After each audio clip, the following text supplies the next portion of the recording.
মণি ঠাকুর অত্যন্ত সন্তুষ্ট হয়ে বলেছে, সুমন্ত্র তুমি অযোধ্যায় করো গমন, আমি যথাসময়ে রামযজ্ঞ মণ্ডপে করব পদার্পণ, এই বলে সুমন্ত্রকে বিদায় করে দিয়েছেন। আর ভাবি মনে মন আমার যে যেতেই হবে অযোধ্যা ভবন, নইলে আমার রামায়ণের অসমাপ্ত কার্য হবে না সমাপন, কাণ্ডে পিতা পুত্রের মিলন হবে না সমাপন। তাই আমি করিব কেমন, এখনই যাব মা জানকী সীতা দেবীর পত্র কুটিরেতে, এখন যে সীতার নন্দন দুটোকে নিয়ে অর্থাৎ ছেলে দুটিকে নিয়ে আমি অযোধ্যায় করিব এই বলে করেছে গমন। সীতার পত্র কুটিরে এসে দিয়েছেন দর্শন, দুহস্ত প্রসারিত করে বলেছে, কোথায় গো মা জনকের ঝি, আমি কাল করেছি একাদশী, আজ আমার কিঞ্চিত ভিক্ষাং দেহি। ভিক্ষার কথা শুনতে পেয়ে সীতা দেবী ভাবে মনে মন, আজ আবার কে এসেছেন ওই ভিক্ষার ছলনা করে আমাকে করিতে হরণ। চিন্তা করতে করতে পত্র কুটির থেকে বের হয়ে দেখিবারে পায় মণি ঠাকুর যে দাঁড়িয়ে আছে, তাই দেখা যায়। মণি ঠাকুর, তুমি তো সকলেই জানো আমি এক সময় ছিলাম রাজ কন্যা, কপাল গুণে হয়েছি আমি রাজ মহিষী, অর্থাৎ রাজা। আবার আজ এই কপালের দোষে আমি হয়েছি বনবাসী। বলো এই বনবাসী থেকে কি ভিক্ষা দেব, কি আছে আমার?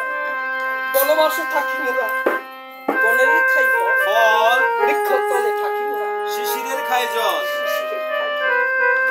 নারী কুলে জন্মেছিলাম বলে এতে জগতে কষ্ট দিয়েছি দিদি আমার।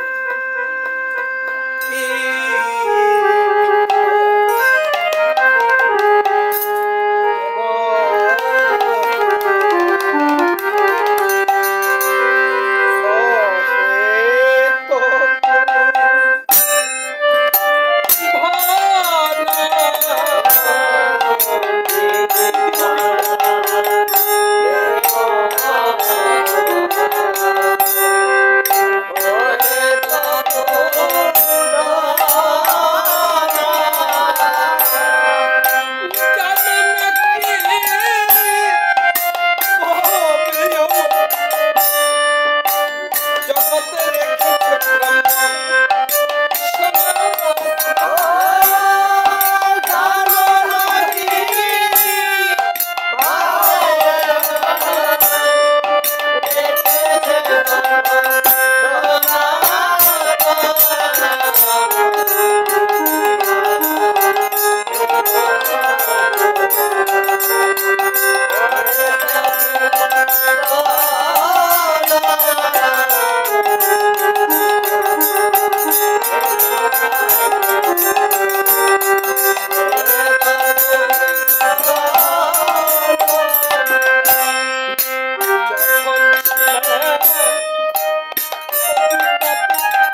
বলেছে, ও মা তুই কাঁদছিস কেন?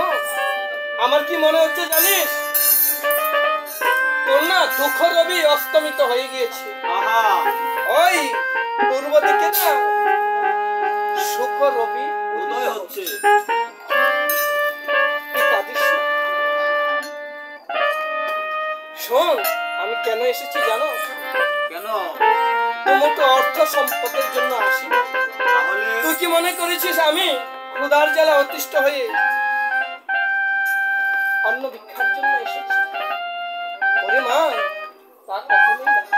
তোর ছেলে দুটিকে মাত্র আজিকার জন্য ভিক্ষা নেবার জন্য এসেছি। দে না মা তোর ছেলে দুটি। সীতা দেবী বলছে, ও ঠাকুর, এই ছেলে দুটি হয়েছে আমার অঞ্চলে তিলেক দণ্ড না দেখিলে পুরে মরি। বলো কেমন যে আমি থাকিব এই বনবাসী? মনি ঠাকুর ভাবে মনে এই জগতে কোন মায়ের নিকট থেকে এভাবে সন্তানকে নেওয়া যাবে না। তাই মাকে একটু ভয় দেখাতে হবে। ওমা, আমার নিকট দিতে যদি লাগে তোর এত ভয়, যদি যমরাজা এসে তোর ছেলে দুটিকে নিয়ে যা, তখন কি করবি? উপায় কি হবে তোর উপায়? যখন যমের ভয় দেখিয়েছে, বলছে, ও ঠাকুর এমন কথা কি বলে? তুমি বুঝবে কি সন্তানের মর্ম? ঠিক আছে, তুমি ধরো নাও, কিন্তু সন্ধ্যাকালে অতি সত্য দিয়ে যাবে আমার পত্র। এই সত্যে আবদ্ধ হয়ে মনি ঠাকুর কুশীলবকে তথাগত নিয়ে করেছেন ভ্রমণ। মাধবের ঘাটে এসে দিয়েছেন দর্শন। মাধবের ঘাটে এসে করেছেন কেমন দেখি পারে পায় মাধব নাই ওপারে ওই তরিখানা বেঁধে বইটা স্কান কোন দিয়ে নিয়ে বাড়ির দিকে চলে যাইতেছে। কুশীলবকে বলেছে যে লক্ষ্মণ দাদু আমার তোদের এখন করতে হবে কেমন ওই মাধব নায়াকে ডেকে এপারে আনতে হবে, নইলে কেমন করে পার হবে? এই পার হবে এখন। তাই করেছে কেমন আকুল কণ্ঠে মাধব নায়কে ডাকছে কুশীলব তখন। কিভাবে? আমায় পার করো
শুধুমাত্র তোমাকে আমার এই কাঠের তরি দিয়ে পার করতে পারবো।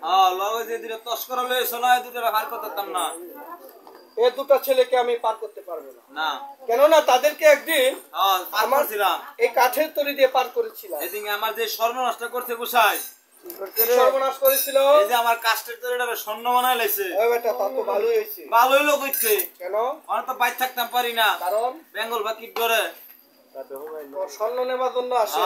পাইল লই সাইজ কিলে বইলে তো আমরা লগের আমার নাই ওরে প্রতিদিন বাইকটা এটা জাগর স্বর্ণ বিন্দার খুব ইচ্ছা আর ওই বাইতে। মুনি ঠাকুর বলেছে, ওরে মাধব, এই ছেলে দুটি ওই দুটি ছেলে না। তাহলে এই দুইটা কেডা? ওই দুটি ছেলে কে ছিল? ওইটা ছিল আদিকাণ্ড, আর রাম আর লক্ষণ, সঙ্গে ছিল বিশ্বমিত্র মুনি ঠাকুর। তারা গিয়েছিল মিথিলা রাজ্যে হরধনু করিতে ভঙ্গ। ওই হরধনু ভঙ্গ যজ্ঞে করেছে যাত্রা। যখনই পথিমধ্যে তারকা রাক্ষসী নামে একজন রাক্ষসী ছিল, তাকে করেছিল নিধন। কেন? ওই তারকা রাক্ষসী আকাশ থেকে রক্ত বর্ষণ করে মুনি ব্রাহ্মণদের যজ্ঞ বিনষ্ট করে দিত। অতিষ্ঠ হয়ে মুনি ঠাকুরগণ স্তব করেছে রামের, রাম এসে তাদেরকে করেছে নিধন। তৎপর গৌতম মুনির স্ত্রী, যিনি স্বামীর অভিসম্পাতে পাথর হয়েছিলেন বনেতে, রামের চরণ স্পর্শে সেই অহল্যা পাশানি উদ্ধার হয়েছিলেন। তৎপর তিনি এসেছিলেন মাধবের ঘাট। ওই দুটি লীলা সমাপন করে মাধবের ঘাটে যখন এসেছিলেন, মাধব নাইয়া এসব কিছু জানতে পেরে তিনি বুঝতে পেরেছেন এমন কে আছে যার চরণ স্পর্শে পাথর মানুষ হয়ে যায়, এমন কে আছেন যে তারকা রাক্ষসীকে কেউ নিধন করতে পারে না, তার অস্ত্রে নিধন হয়ে যায়। তিনি বুঝতে পেরেছেন আমার আরাধ্য দেবতা, এত বছর যাবৎ আমি মাধবের ঘাট পার করছি, আজ আমি প্রভুর ছায়া দেখতে পারছি। সেদিন ছলে বলে কৌশলে মাধব প্রভুর চরণ দ্রুত চন্দ্রামৃত গ্রহণ করতে পেরেছিলেন। ওই ছেলে দুটি যে আকৃতি, আজ ঘাটেও ঠিক একই রকম আকৃতি। মাধব ভেবেছে যদি রাম লক্ষণ নাও হয়, হয়তোবা তাদের বংশে হলেও কেউ না কেউ হতে পারে, তাই ছলনার আশ্রয় নিয়েছে আমার ওই চরণ দৌত চন্দ্রামৃত পান করবার জন্য। সেজন্য বলেছে আমি তাদেরকে পার করতে পারবো না। মুনি ঠাকুর বলেছে শোন মাধব, ওই দুটি ছেলে তাইলে একটা হয়েছে, ওই দুটি ছেলে ছিল রাম আর লক্ষণ, সঙ্গে ছিল বিশ্বমিত্র মুনি, আর এই দুটি ছেলে হচ্ছে লব আর কুশ। একালির দুই কুশ। বেটা কিসের একালি? একালি কি দুই কুশ হয়? ভাগ্য থাকলে তো জোড়া ফলাবে নয়, থাক আর লাগবে না। এই দুটি ছেলের নাম হয়েছে লব আর কুশ, সঙ্গে আমি হয়েছি বাল্মীকি মুনি ঠাকুর।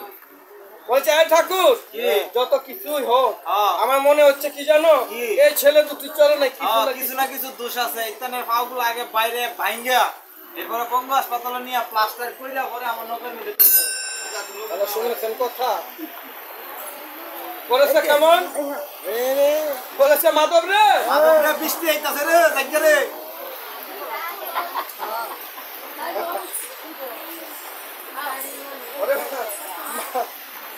তোর যেভাবে ইচ্ছা নদী পার করে কথা এবার করেছে কেমন,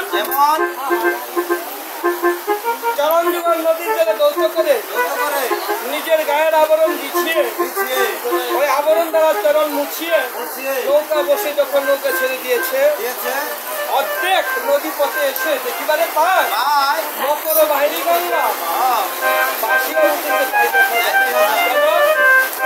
মুনি ঠাকুর বলেছিল, আরে কুশিলা, নদীর উপর দিয়ে যেতে হলে বিনা যন্ত্রে দুধ দোলা দিতে হয়, পরিণাম করতে হয়। তাই দুবাই করেছে কেমন, মাঝ নদীতে গিয়ে বিনা যন্ত্রে দুধ দোলা দিয়ে করছে রাম নাম কীর্তন,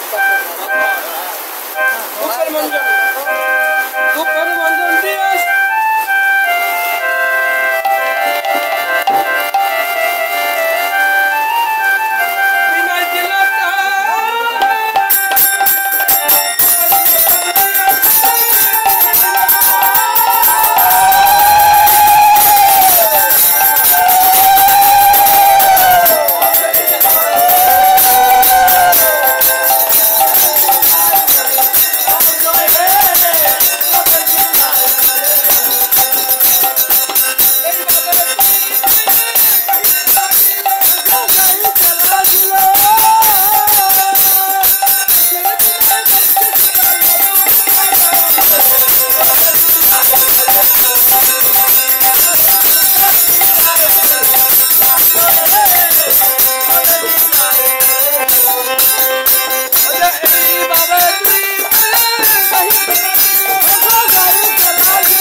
দেবীকে দেখে বলছে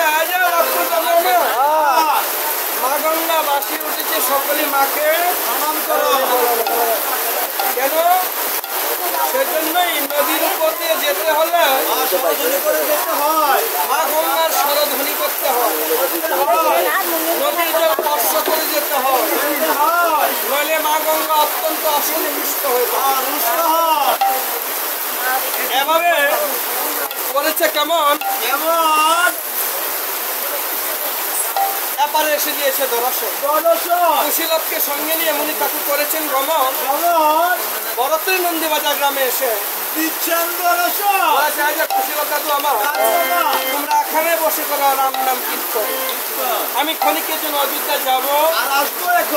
এই বলে মুনি ঠাকুর করেছে গমন। অযোধ্যায় দিয়েছে দর্শন, দেখিবারে পায় রাম যে যজ্ঞ মণ্ডপে সাজিয়ে বসে রয়েছে।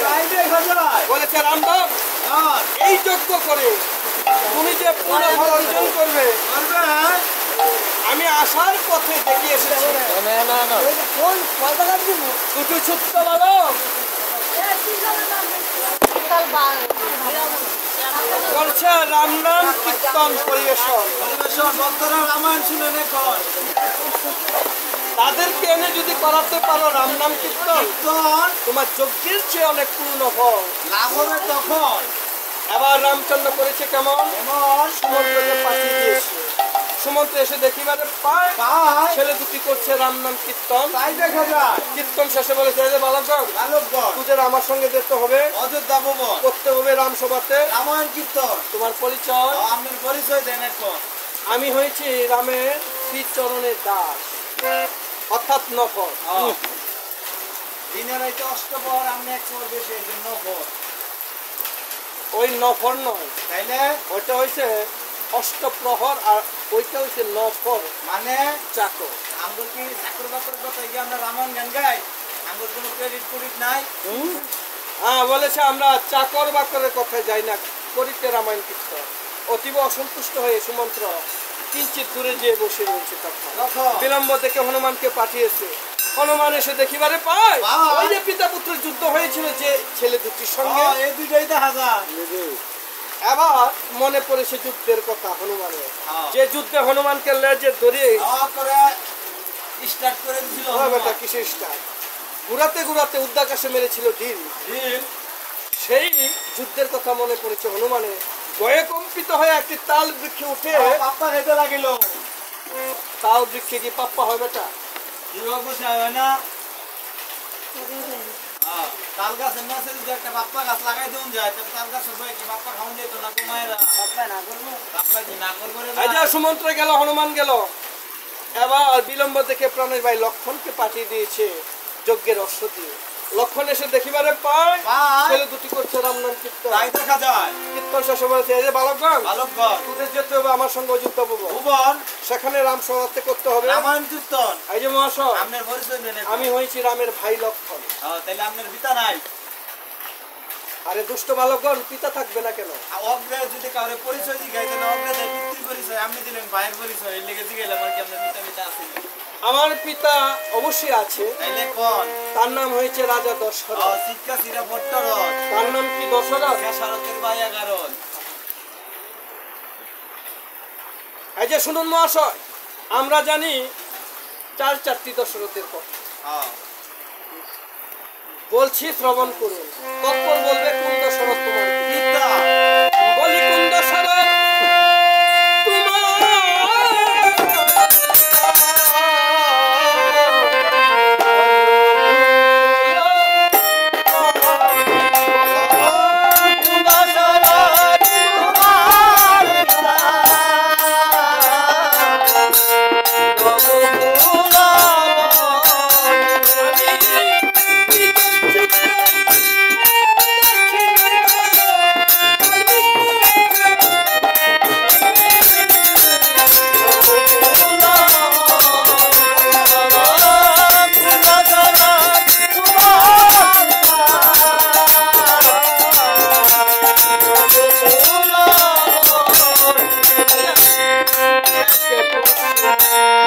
রামের হাতে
আসনে করেছেন গমন, যজ্ঞ মণ্ডপে এসে দিয়েছে দর্শন।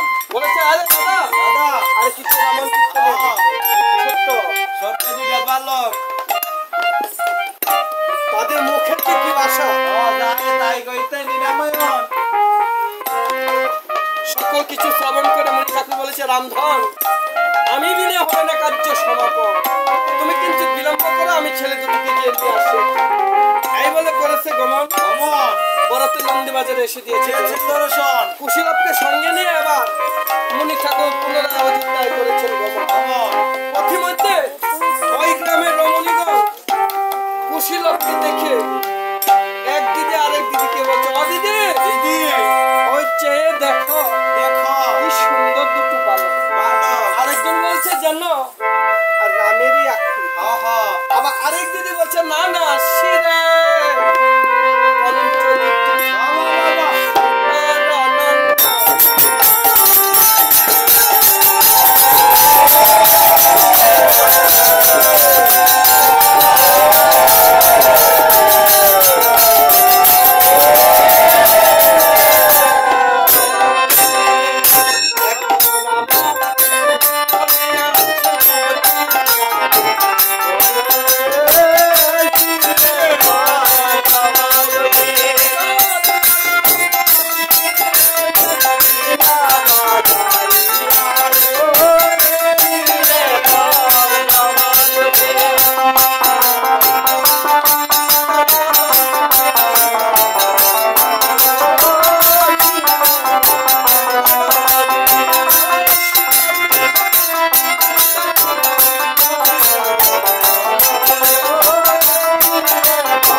করেছে কেমন কেমন কুশীলবকে নিয়ে মনি ঠাকুর করেছেন কেমন যজ্ঞ মণ্ডপে এসে দিয়েছে দর্শন।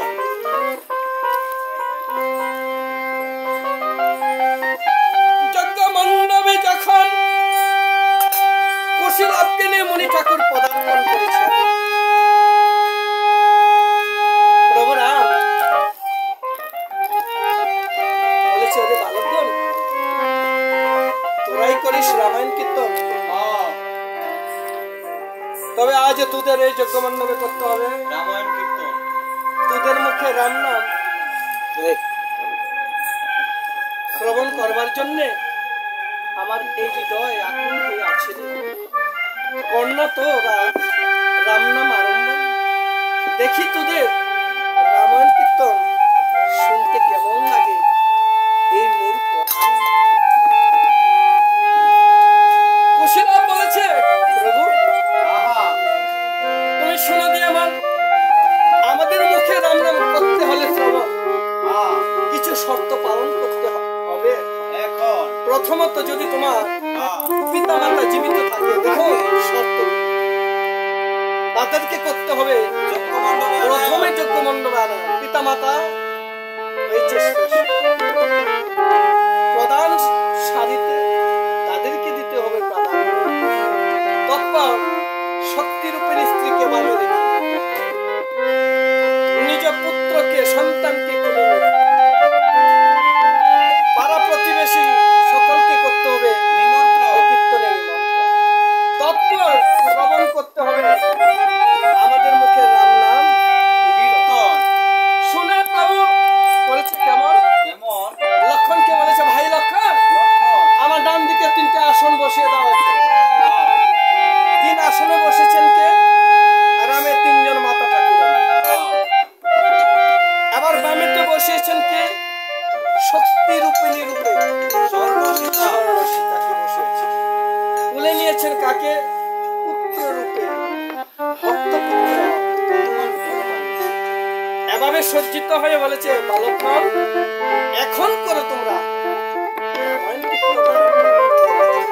বলেছে প্রভু বলি তবু ঠাই তোমার ডানে 3 জন তারা তোমার 3 জন মাতা ঠাকুরানী, 3 জনে তোমার মাতা ঠাকুরানী।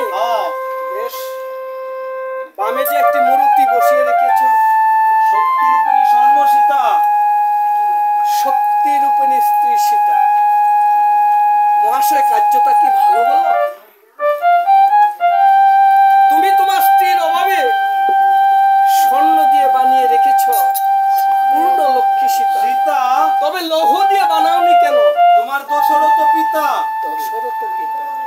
যদি লৌহ দিয়ে বানিয়ে রাখতে দশরথ পিতা, তোমার মাতা তিনজন কখনো বিধবা হতো না। তুমি তো তোমার স্ত্রীর অভাবে স্ত্রী বসিয়ে রেখেছ। তোমার মাতা তিনজন তো তোমার পিতার অভাবে বিধবা হয়ে বসে রয়েছে। স্বর্ণ দিয়ে বানিয়ে থাকো যদি তোমার পূর্ণ লক্ষ্মী সীতা, লৌহ দিয়ে বানাওনি কেন তোমার দশরথ পিতা? ছেলে দুটির কথা শ্রবণ করে ভাবে মনে এমন কথা বলছে, তাহলে কি তারা শিকারী নন্দন? আবার ভাবছে না না, আমি না তাদেরকে সীতাকে বনে দিয়ে এসেছি। তবে প্রাণ আজ এমন কেন দেখতে হচ্ছে? ও বালক বল, বল না তোদের কি নাম, কোথায় দাম, কিংবা তোদের পিতার নাম? একটু ভেঙ্গে বল শুনি। কুশীলব বলেছি বনবাসে থাকি না,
শ্রবণ করে রাম বলেছে বালক, তাহলে তোরা তোদের পিতার নাম জানিস না রে? শোন, তাহলে কি তোরা তোদের মায়ের নাম জানিস? বলেছে প্রভু আমরা জানি, তবে মুনি ব্রাহ্মণদের মুখে শুনেছি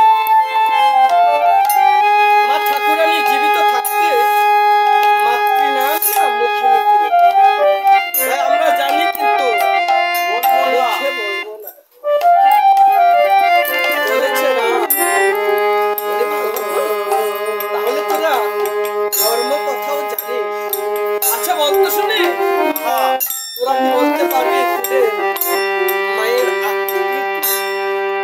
তোদের মা দেখতে কেমন? এবার কুশীলব বলেছে মায়ের অরুণা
এমন হতভাগা এই জগতে কেউ নেই।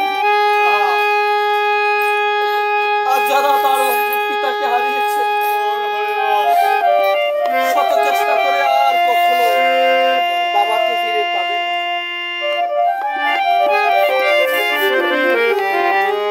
আর বাবা এসে কখনো সন্তানদের ডাকবে না, আয় তোরা একবার বাবা বলে ডাক।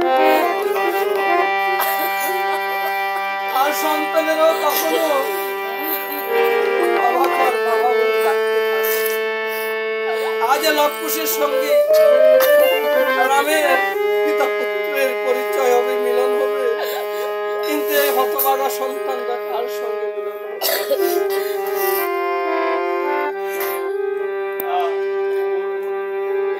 আমি একজন পিতৃহারা সন্তান, আজ শত চেষ্টা করেও পিতার বদনখানি যারা হারিয়েছে অনেক অমূল্য সম্পদ হারিয়েছে, কিন্তু যাদের এখনো আছে পিতা মাতা জীবিত জগতে, আমি প্রতিটা আসরে এই কথা বলে থাকি, কেউ যেন কখনো জেনেও না জেনেও পিতা মাতার অন্তরে বিন্দু মাত্র আঘাত দিয়ে থাকে। কেননা এই পাপের বোঝা ভগবানও এই পাপের ভার বহন করে না। পিতা মাতা এমন এখনো এই জগতে অনেক সন্তান আছে যাদের কারণে পিতা মাতা দুমুঠো অন্ন জন্য ধারে ধারে ঘুরে বেড়ায়। আমরা পত্র পত্রিকায় কত দেখি, কত ধনীর দুলাল পিতা মাতাকে ওই বৃদ্ধাশ্রমে রেখে আসে, কত জায়গায় রেখে আসে, দুমুঠো অন্নের জন্য দাঁড়ে দাঁড়িয়ে ভিক্ষে করে। এমন সন্তানদের এই জগতে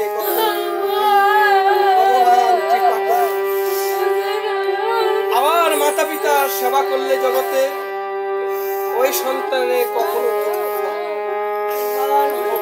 এই কথা চিরন্তন সত্য। যে সন্তান পিতা মাতার সেবা করে থাকেন,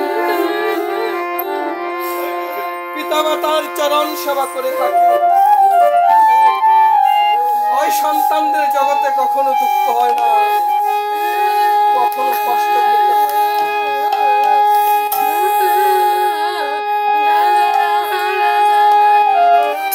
তাই যারা হারিয়েছে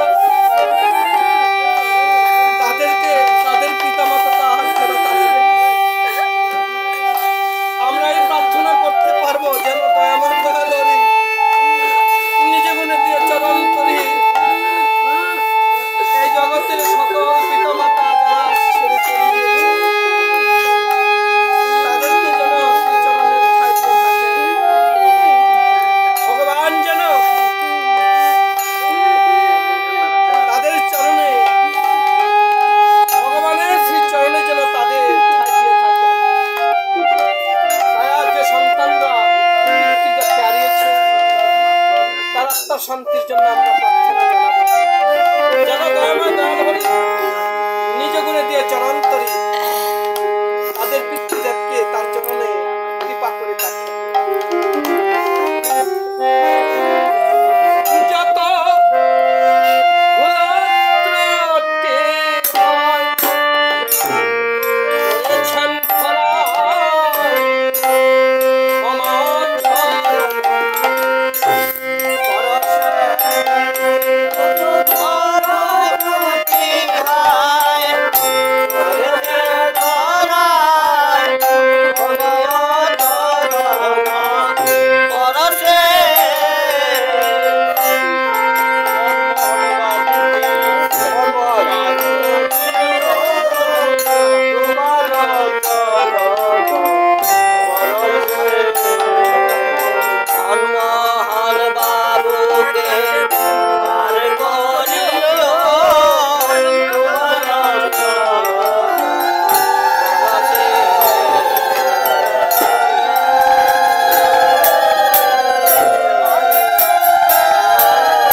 আর যেন সে কবে না আসে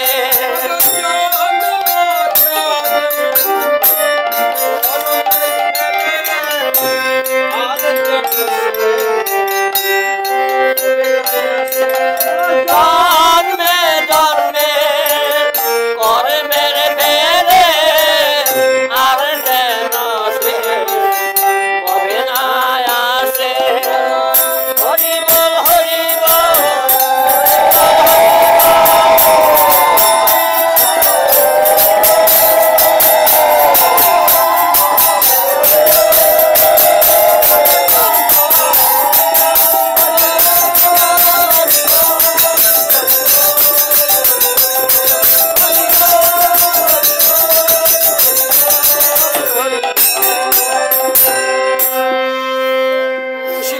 যখন বলেছে মায়ের আকৃতি বর্ণনা করেছে যখন করলে রাম বলেছে ওরে বালকগণ তাহলে তোরাই কি সীতার নন্দন আয় না একবার আমার কোলে তোরা একটি বারের জন্য আমাকে পিতা বলে ডাক না রে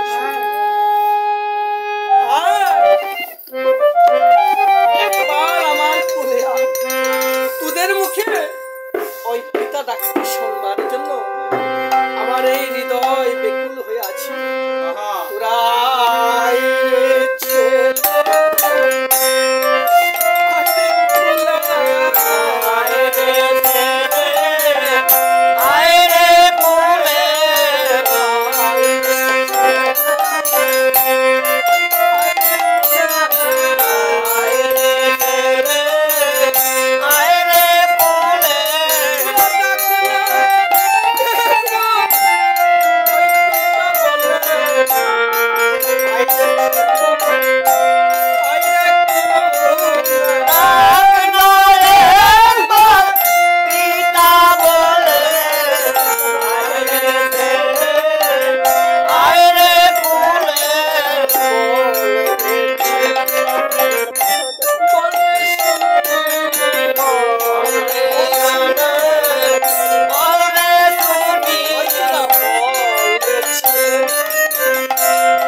সঙ্গী মনে করে মণিপক্ষীগণকে উদ্দেশ্য করে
পরমপতি হয়েছেন তিনি, আর আমরা সকলেই নারী।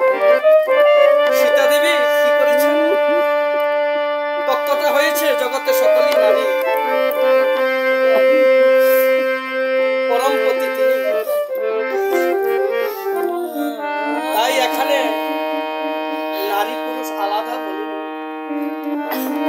এই জন্ম আমরা সকলেই নিয়ে এসেছি, দুঃখের জন্ম। মানব জন্ম রূপে এসে যদি কর্ম না করতে পারে, এই জন্ম দুঃখের ছাড়া আর কি আছে?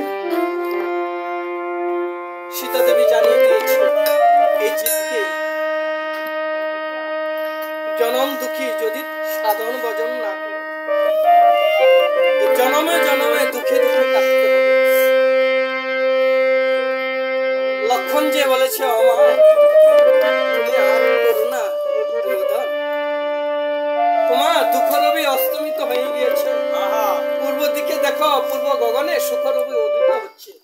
এই তো প্রভু পাঠিয়েছে আমাকে পুষ্পরথ দিয়ে, এখনই যেতে হবে অযোধ্যা ভবনে।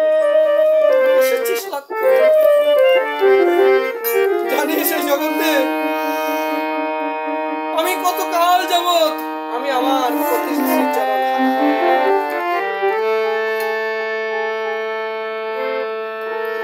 আমি যাবো রে, একটু বিলম্ব কর। ওই চেয়ে দেখ বনের মুনিপত্নীগণ, বৃক্ষলতা, পশু পাখি আমার বিদায়ের কথা শুনে করছে বিপদ। একটু বিলম্ব কর, সকলের নিকট থেকে আমি শেষবারের জন্য বিদায় নিয়ে আসি। আমার তত্ত্বটা কি? আমারও বিদায় নিতে হবে, জানিয়ে দিয়েছে। আমার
আমার বিদায় দাও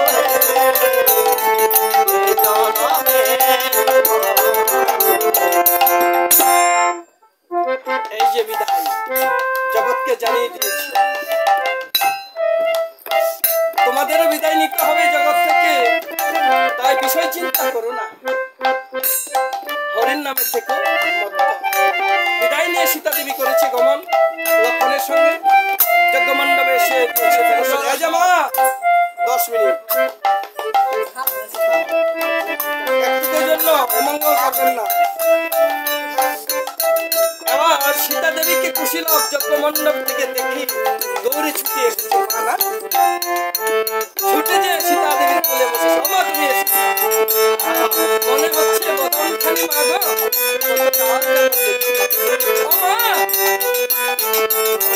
শীতে লেগেছে, মনে হচ্ছে তাও না কিছু আমি মনে পড়েছে যাবাতকালে বনবাসে বসে কিছু অন্তপুরে চুলাতে চরু তখন সীতা দেবী রথ থেকে নেমে কুশীলবকে নিয়ে করেছে ভ্রমণ, অন্তপুরে যে দিয়েছে দেখিবারে পায় চরুতে নতুন ভাবে ফল দিচ্ছে। আবার সীতা দেবী সে চরু করিয়েছে, দূর থেকে দেখতে পায় ছুটে এসে বলছে তোর ভক্তকে ভক্তের মনোবাসনা পূর্ণ করবার জন্য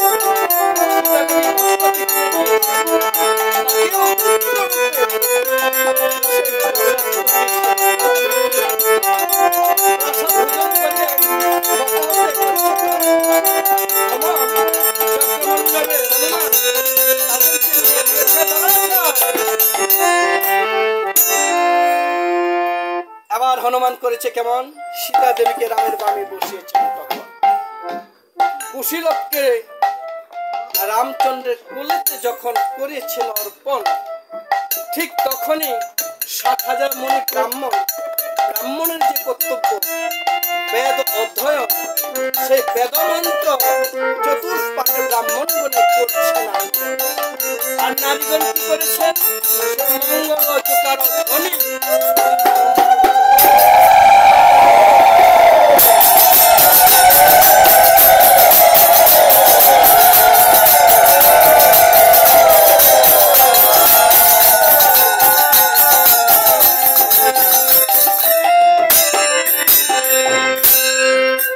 তখনই করেছে কেমন যে অশ্বমেধ যজ্ঞ, ওই যজ্ঞের পূর্ণাহুতি রাম দিয়েছেন কেমন করে, তখন কেমন করে যে অশ্বটি ছিল সেই অশ্বের মুন্ড ছেদন করে তিনি অসমাপ্ত কার্য করেছেন সমাপন, কিন্তু যিনি ভগবান তার সম্মুখে জীব হত্যা শোভা পায় না, শোভা পায় কখন করেছে কেমন, মুনিপত্নীগণ নিজ নিজ করঙ্গ থেকে জল উঠে হস্তে নিয়ে রাম নামে আচ্ছাদিত করে যখন অচৈতন্য অশ্বের উপর ছিটিয়ে দিয়েছে, রাম নামের বলে অচৈতন্য অশ্ব চৈতন্য ফিরে পেয়েছে।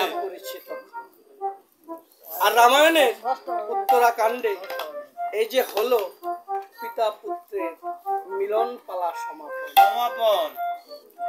চলুন আমরা এখন আর রাম জয় ধ্বনি দিয়ে সকলে মঙ্গল কামনা করে এই রাম নাম কীর্তন বিশ্রাম দিয়ে নিজ নিজ গৃহেতে করিব।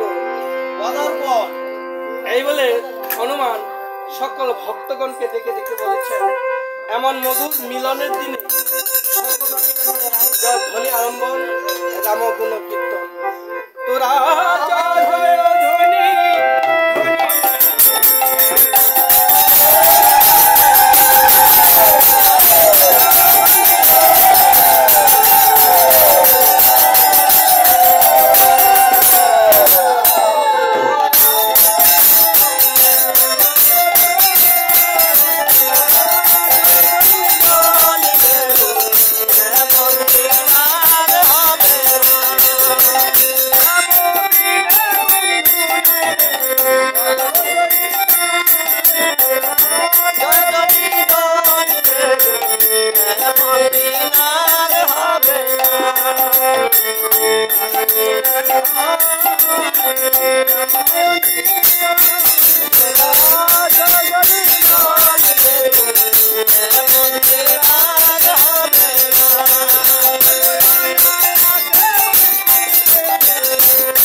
বন্দন